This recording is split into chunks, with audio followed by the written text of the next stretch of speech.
Pasang surut sejarah dan lika-liku peradaban kerajaan Majapahit memberikan sebuah memori yang sangat abadi ditulis dalam tinta emas peradaban Indonesia. Majapahit telah memerankan peranan yang sangat penting dalam persatuan dan kesatuan Nusantara, menjadi inspirasi terbentuknya negara modern Indonesia, termasuk semboyan yang ditulis di bawah genting dan atap-atap Majapahit, yaitu dari kitab Sutasoma. Ada untaian yang sangat indah, yaitu Bhinneka Tunggal Ika. Pada masanya di abad ke-14 ini ya, ketika Jawa sudah mengenal Bhinneka Tunggal Ika, berbeda-beda tetapi tetap satu jua. Kita lihat Eropa, di abad ke-14 apa yang terjadi? Perang saudara berlarut-larut antara Katolik dan Protestan. Kota-kota di Paris, di Italia, dan di Jerman berdarah-darah. Mayat tergeletak di mana-mana. Kebanyakan juga perempuan dan anak-anak. Ini sangat menyedihkan. Tetapi di Jawa sudah ajaran dalam kitab Sutasoma yang ditulis Emputan Tular ini sudah memuat istilah Bhinneka Tunggal Ika. Nah, ini sesuatu yang sangat indah dalam sebuah bangsa yang besar, yang jiwanya besar dan benar-benar mengadopsi dan sangat-sangat memahami apa arti pluralitas. Nah, ini sesuatu yang sangat-sangat amazing ini pada masa kerajaan Majapahit. Jadi di ladang ini kita akan menemukan banyak sekali artefak-artefak yang sangat melimpah, baik itu koin kepeng, emas, permata, batu, pecahan tembikar maupun keramik Tiongkok yang sangat melimpah. Coba kita berjalan-jalan di Jagung ini saja. Jika kita lilu saja, ini pasti sudah kita menemukan harta karun tersebut. Nah ini ya. Ini kolam untuk kebutuhan air akan ini. Jadi setelah hujan, coba bayangkan, kita bisa melihat di sini. Ini keramik hijau dinasti Sung. Nah, keramik hijau dinasti Sung pada abad ke-11, 12, 13 Masehi, sebelum kemudian ditaklukkan oleh orang-orang Mongol yang kemudian berganti menjadi dinasti Mongol atau dinasti Yuan yang dipimpin oleh cucunya Genghis Khan ya, Kubilai Khan, yang berkali-kali mengirimkan utusan ke Singosari agar kemudian Singosari tunduk kepada Kubilai Khan. Tetapi Singosari kemudian memiliki kepercayaan tinggi dan sangat tegas. Singosari tidak mau tunduk di bawah kekaisaran Mongol. Nah, ini Mengki kemudian dilukai wajahnya. Nah, banyak sekali artefak-artefak penting di sini. Nah, ini ada bola ya. Apakah ini termasuk artefak ya?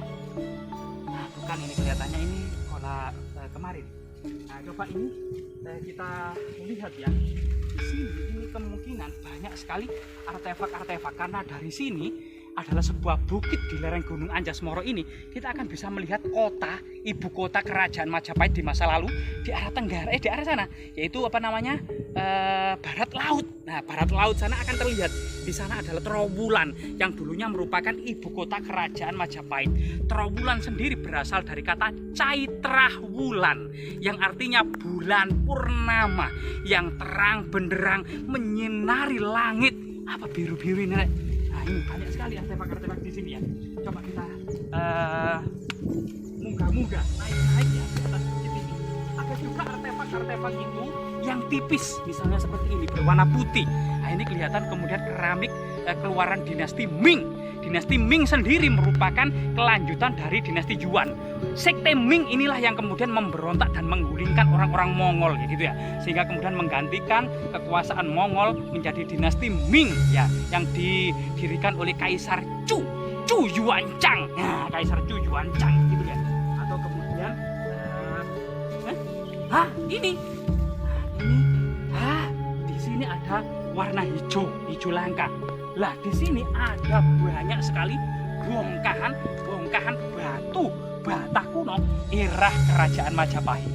Kita menduga kalau ini era kerajaan Majapahit karena ketebalannya ini cuma 3 cm. Karena ketebalan batu bata era kerajaan Majapahit itu antara 3 sampai 4 cm. Ini berbeda dengan batu bata era abad ke-10, ke-11, 12, masa Empu Sendok, masa Airlangga yang ketebalannya itu rata-rata 10 sampai 11 cm. Sangat tebal sekali pada masa kuno. Nah, ketebalan seperti ini era kerajaan Majapahit ini dalam hal kajian batu bata kuno di Jawa Timur ini juga membutuhkan sebuah pemahaman dan ilmu khusus dalam mempelajari batu kita secara artefaktual gitu ya. Coba di sini, ini sekali lagi tadi fragmen yang pertama, ini fragmen batu bata yang kedua juga ketebalannya sama 3 cm. Artinya buka di sini dulu ada sesuatu Pak, mangkok raksasa Pak. Ini Pak, ini Pak, mungkin bisa di zoom, didekatkan Pak. Nah, sekali lagi di sini banyak sekali harta karun. Lah, jadi ini adalah diproduksi ya di Tiongkok, di sekitar lembah sungai yang sekian ya. Karena peradaban Tiongkok itu merupakan hadiah dari lembah sungai Huanghu, yaitu Sungai Kuning, dan Sungai Yang Sekiang. Nah, di lembah Sungai Yang Sekiang, ketika Ibnu Battuta itu datang ke sana, masyarakat memproduksi keramik Tiongkok ini sebagai sebuah produksi rumah tangga yang kemudian pemerintah setempat memfasilitasi, kemudian memberikan dana dan mensupport serta membelinya ya, mengumpulkan di kapal-kapal sampai kemudian muara Sungai Yang Sekiang dan Sungai Kuning Huanghu ini kemudian dikapalkan sampai Nusantara. Nah, ini luar biasa sekali. Banyak sekali artefak, semoga di sini tetap lestari karena kita tidak akan mengambil, karena agar lokasi ini di masa depan tetap penuh dengan harta karun sebagai kajian bagi adik-adik kita yang SD, SMP, SMA, kuliah untuk memperkenalkan Majapahit. Seperti apa Majapahit di sana? Di sini ada istana musim panas, di sini ada pasanggerahan, di sini ada camp para petinggi kerajaan Majapahit dalam menyalurkan hobinya, yaitu berburu binatang liar. Nah, ini sekali, apalagi setelah hujan di sini ya, kita akan membuktikan di lereng Gunung Anjasemoro sebelah timur selatan dari Istana Majapahit yang ada di Trawulan ini, bisa beritanya itu pupuh Kitab Negara Kertagama, pupuh 17 baris keempat. Nah, itu bisa.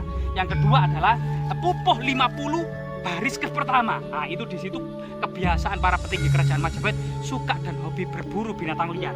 Sedangkan pupuh 17 itu ya, yang coklat, kemungkinan ini juga diimpor dari Asia Tenggara.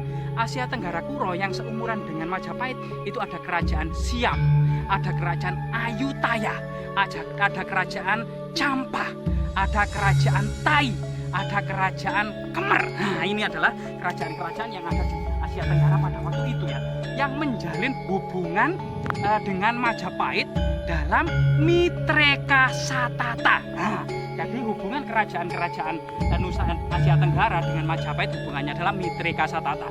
Berbeda dengan kerajaan-kerajaan yang ada di Nusantara, semuanya merupakan bawahan dari kerajaan Majapahit yang disebut Nusantara. Nah, ini jadi ada dua hubungan ya yang menjadikan kerajaan-kerajaan di Asia Tenggara kenapa bukan menjadi bagian kerajaan Majapahit, karena dikenal dengan hubungan Mitreka Satata. Sedangkan kerajaan-kerajaan di Nusantara juga ada semacam struktur punden benda-benda. Kemudian di sini ada semacam lantai dari sana ya. Jadi ini kelihatannya batu candi ya ini. Ya. Nah, ini kelihatannya batu candi yang lebar yang masih tertutup. Nah, ini ada semacam struktur batu alam sampai ke sana. Kemungkinan ini adalah semacam tangga untuk menuju semacam mandapa. Coba kita lihat ke atas ya. Jadi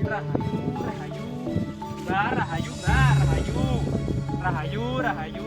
Coba kita izin untuk melakukan eksplorasi, edukasi, dan dokumentasi berbagai kebesaran dan kejayaan Majapahit di masa silam. Nah, ini kita selesai ya, lebih seksama.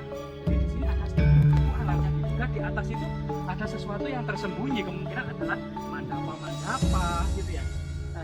Karena memang setelah hujan seperti ini bisa memungkinkan sebagian erosi kecil, tanah tercuci oleh derasnya air hujan, artefak-artefak itu kemudian terlihat oleh mata kita yang memantulkan cahaya kemilauan karena dari pantulan matahari. Nah, di sini banyak sekali ternyata di lokasi ini tadi sudah banyak sekali yang kita temukan, koin kepeng, tembikar ya, kemudian keramik Tiongkok berbagai macam dinasti. Apa ini Pak? Emas Pak ini Pak ya? Nah, ini kayak apa ini ya? Kayak logam ini ya? Logam apa ini Pak ya? Kayak emas ya? Nah, ini luar biasa sekali. Nah, ini selain itu juga batu bata kuno ya. Kemungkinan di sini ada semacam struktur atau tembok batu bata kuno yang masih terpendam. Coba, jika tadi itu ada struktur, kemudian yang di atas ini ada apa? Kita penasaran. Nah, ada sebuah gundukan batu yang sangat misterius di sini. Nah, ini ada batu yang sangat misterius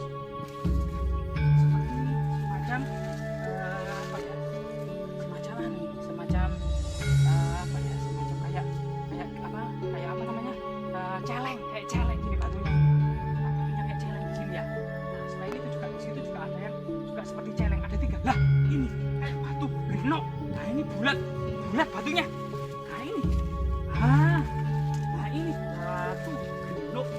Nah ini batu genok bulat sekali. Rahayu. Jadi ini ada sesuatu yang sangat misterius ya. Kemungkinan ini jejak peradaban Neolitik megalitik atau kabuyutan pada masa kuno. Jadi sebagian mengatakan saat ini sebelum agama Hindu-Buddha datang, masyarakat Nusantara sudah mengenal religi Neolitik megalitik yang sebagian literasi mengatakan Kapitayan, yang pada masa kuno kerajaan Majapahit disebut kabuyutan, yang dibawa Menteri Haji ya. Ini merupakan agama yang masih kemudian dilestarikan pada masa Majapahit selain agama terbesar yaitu Hindu Siwa dan agama terbesar kedua yaitu Buddha dan agama kabuyutan termasuk agama Karsian ini dibedakan memang. Nah di sini selain pecahan tembikar yang banyak ya seperti ini, kita ada banyak sekali hal-hal yang sangat misterius tadi ya. Kita tadi ada sekilas seperti keramik yang besar tadi di mana loh. Cuma ini susunannya itu aneh. Coba kita ke sana ya. Loh, ini susunannya aneh ini batu-batunya ini. Nah ini ada keanehan tersendiri nih. Nah ini kemungkinan apakah di sini ini? Nah di sini di tengah-tengah ini ada batu yang misterius ini kayak semacam arca alfinis ini. Nah ini bekas pahatan atau alami ya, kita kurang tahu ini. Cuma ini berada di tengah-tengah dikelilingi oleh batu-batu alam tertentu. Nah ini kemungkinan di sini ada jejak-jejak manis. Di situ juga ada kumpulan batu-batu tertentu. Nah kemungkinan selain kemudian di sini adalah istana pertemuan atau pasanggerahan atau camp berburu kesenangan para petinggi kerajaan Majapahit, juga di sini dijaga oleh para pertapa tua atau pendeta, sehingga kemudian area bawah bisa saja dibagi menjadi area suci, yaitu Burloka area pertama, Buarloka area kedua, dan yang paling puncak di sana itu diduga Suarloka area tersuci, yaitu para pertapa tua itu kemudian obsesi menggapai moksa. Jadi moksa itu merupakan tujuan pada masa lalu, pada masa kuno ini sebagai sebuah pemutus rantai reinkarnasi tanpa putus. Jadi ada semacam kepercayaan reinkarnasi pada masa kuno, yaitu kelahiran kembali setelah kematian, kelahiran kembali setelah kematian, kelahiran kembali setelah kematian, yang dinamakan samsara. Jika kemudian di kehidupan sebelumnya seseorang itu berbuat curang, berbuat dosa, maka di kehidupan selanjutnya reinkarnasi kelahiran kembali menjadi makhluk yang hina, menjadi manusia yang terlunta-lunta, menjadi manusia yang sangat-sangat nestapa, sampai bahkan menjadi hewan-hewan yang sangat indah seperti kumbang tai. Nah ini, tapi kemudian ketika seseorang itu melakukan pertapaan di atas gunung sampai kemudian terbebas dari segala noda dan dosa, mereka kemudian bisa moksa, yaitu menyatu dengan Brahman. Dianggap nyawa manusia itu Atman, itu percikan dari zat Brahman yang maha kuasa, sehingga kemudian ketika moksa, jiwa-jiwa yang suci yang terbebas dari dosa, nyawa ini akan bisa menyatu kembali dengan Tuhannya yang terbebas dari samsara atau rantai reinkarnasi. Nah ini sesuatu kita sudah masuk ke dasar-dasar kehidupan ya pada masa lalu ya, kehidupan pada masa lalu, sehingga dalam kehidupan orang-orang kuno pada masa kerajaan Majapahit ini dikenal namanya catur asrama. Bukan berarti 4 orang tinggal di asrama. Catur artinya 4, asrama hanya tahapan hidup yang 4. Yang pertama adalah usia anak-anak brahmacarin, yaitu usaha mencari ilmu sebanyak-banyaknya sampai kemudian menggapai tahapan yang kedua, yaitu grihasta, tahapan berumah tangga, sampai kemudian sukses ya, sampai kemudian mengabdi kepada kerajaan Majapahit, menjadi pejabat, membina keluarga, sampai di usia pensiun yang dikenal dengan wanaprasta, yaitu pergi ke hutan, menjauhi segala nafsu duniawi, segala hiruk pikuknya duniawi, bertapa, memperdalam dharma, bersemedi ya, melakukan kesederhanaan lainnya, sampai kemudian tahapan yang keempat, yaitu sebelum ajal menjemput, fokus meditasi, sampai kemudian menjemput moksa. Biasanya para pertapa tua yang hendak mau ujurnya hendak kemudian hendak mau mangkat gitu ya, itu berjalan tanpa bekal menuju puncak-puncak gunung, sampai kemudian ada yang mengitari puncak gunung, ada yang kemudian dalam perjalanannya itu sudah muksa, ada yang sudah mengitari berkali-kali di puncak belum muksa, dan kemudian beberapa bulan muksa atau beberapa minggu atau beberapa hari muksa. Ya, ini adalah sebuah kondisi atau sebuah kondisi kehidupan pada masyarakat Laku. Tomo Pires dalam catatannya sudah kemudian mencatat bahwasanya ketika Tomo Pires sekitar awal abad ke-16 datang ke Jawa, mendapati 100.000 pertapa di gunung-gunung. Sebagian besar juga para wanita. Para wanita ini adalah orang-orang yang tidak ikut upacara sati. Dalam masyarakat kuno, yaitu ketika seseorang menikah, itu kemudian ada pantangan menikah lagi setelah suaminya meninggal. Bahkan ada anjuran upacara sati, yaitu ketika suami dibakar dalam upacara ngaben, istri harus ikut terjun ke dalam api pembakaran. Tapi di Jawa ini unik, sebagian para janda ini tidak ikut upacara sati, yaitu terjun ke kobaran api dari suami, melainkan memilih menjadi pertapa di gunung-gunung sampai muksa. Nah, ini sesuatu yang luar biasa dari segi-segi kehidupan masyarakat kuno, ya, baik dari kemudian kejayaan politik, kejayaan ekonomi, keadilan, kemakmuran, dan ketegasan hukum-hukumnya dalam kitab Utarmanawa Dharma Sastra, maupun kemudian dalam arti filsafat-filsafat lainnya, termasuk kemudian pandangan-pandangan hidup tentang kehidupan dan sebagainya. Semoga hal-hal ini sebagai pengetahuan ilmiah dan rasional, ya, dan semoga bermanfaat. Namun pasti banyak kekurangannya dibandingkan para ahli yang lainnya. Namun di sini kita berusaha untuk membuka tabir sejarah masa lalu, terutama kerajaan Majapahit. Semoga bermanfaat.